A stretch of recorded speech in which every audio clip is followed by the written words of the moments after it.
This week China and India agreed to peacefully resolve their border tensions in the Himalayas through diplomatic and military channels. This came after Chinese People's Liberation Army, PLA, carried out a large-scale drill to check preparedness at its border with India. During the maneuver operation, thousands of PLA paratroopers along with armored vehicles conducted drills in the high-altitude northwestern region of central China's Hubei province. The process was completed in just a few hours, but it was the latest saber-rattling in the region and was meant to demonstrate China's capability to quickly reinforce its border defenses. Footage of the troops boarding civilian planes and trains in advance of the exercises was aired on state broadcaster CCTV on Saturday, the same day top generals from China and India held talks in Moldo, on the Chinese side of the unmarked boundary that is known as the Line of Actual Control, LAC. According to a release from the Indian Ministry of External Affairs, both sides have maintained communications and the meeting took place in a cordial and positive atmosphere.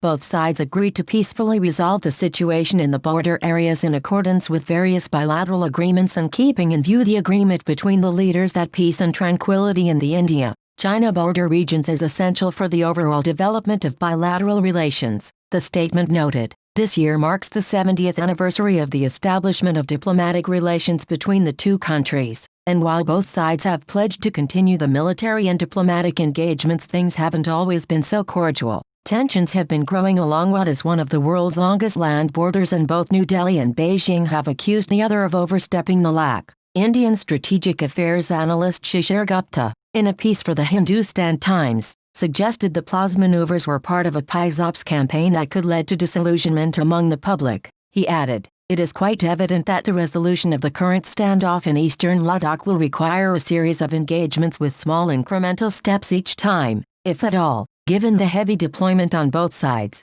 each side would look for concessions from the other before the status quo ante is restored." China has been increasingly broadcasting such displays of power. Groups of tanks and other armored vehicles attached to the 76th Group Army under the PLA Western Theater Command had previously conducted a long-distance maneuver on May 14.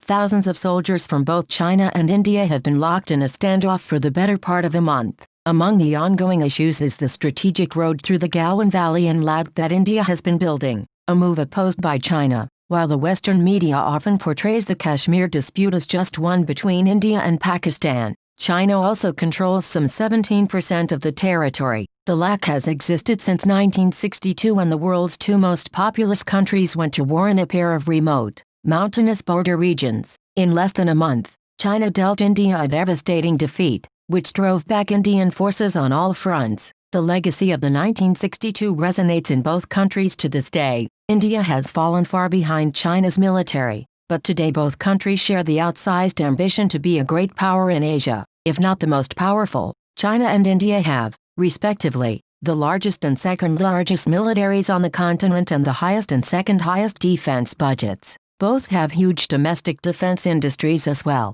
For now, cooler heads have prevailed, but just as India and Pakistan continue to face one another in the region, so too will India and China. While such a future conflict could be disastrous for New Delhi, it could be equally devastating for Beijing, one that the world would be best to ensure it is avoided.